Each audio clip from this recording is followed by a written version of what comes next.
project to you, Bike in Stockholm. But first, let us give you a quick overview of our challenge.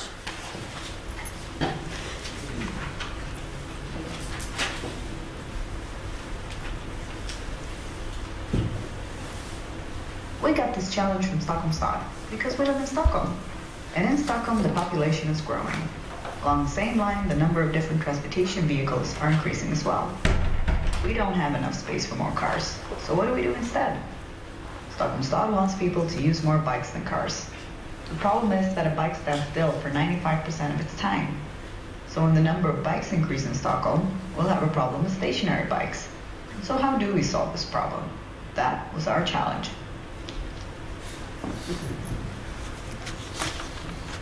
So, as you've seen from the video, our challenge was to solve the problem of the stationary bikes in Stockholm. So first, we tried to understand Stockholmers, their biking behavior, and their desires regarding bike parking. What we found in almost 40 interviews was a number of key insights that I'm going to share with you. First, we found out that bike parking is not really a problem for people living and biking here in Stockholm. So they're really concerned about their bike safety as well as their own safety as very important issue.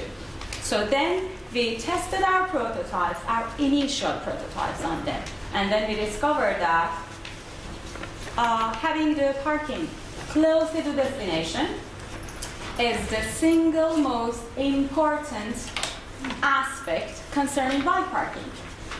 So after that, we understood that people see traffic situation as much bigger problem than bike parking.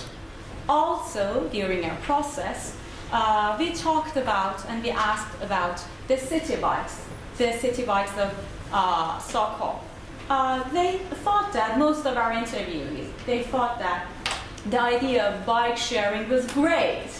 But you know what?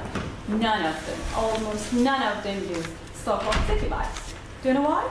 Oh, they found the city bikes too complicated and too unflexible to match with their own needs. Yes. And from these insights, we developed 4 personas, and their needs were the basis of our prototyping. The personas are the designer, who desires innovation and aesthetics, the mother, who needs safety, the super biker, who lives the biking lifestyle, bikes everywhere, and wants to bike as close as possible to his destination. And lastly, the student, who needs a way to spontaneously use a bike, doesn't own a bike in Stockholm, and has a small budget for her travels. We then developed a number of prototypes relating to our persona's needs. Except for one, they were all physical prototypes, attempting to make bike parking safer, easier, and more efficient. We then made 49 tests of 5 prototypes on the streets of Stockholm, and we presented these concepts and feedback from testing on our concept delivery. After that, it was time to choose our final prototype. So, during the first half of the course, several physical parking solutions based on our users' needs was tested. From the interviews of the personas, we also realized that bike parking is not considered as a problem in Stockholm yet. Most of the physical solutions, however, had already been made somewhere else.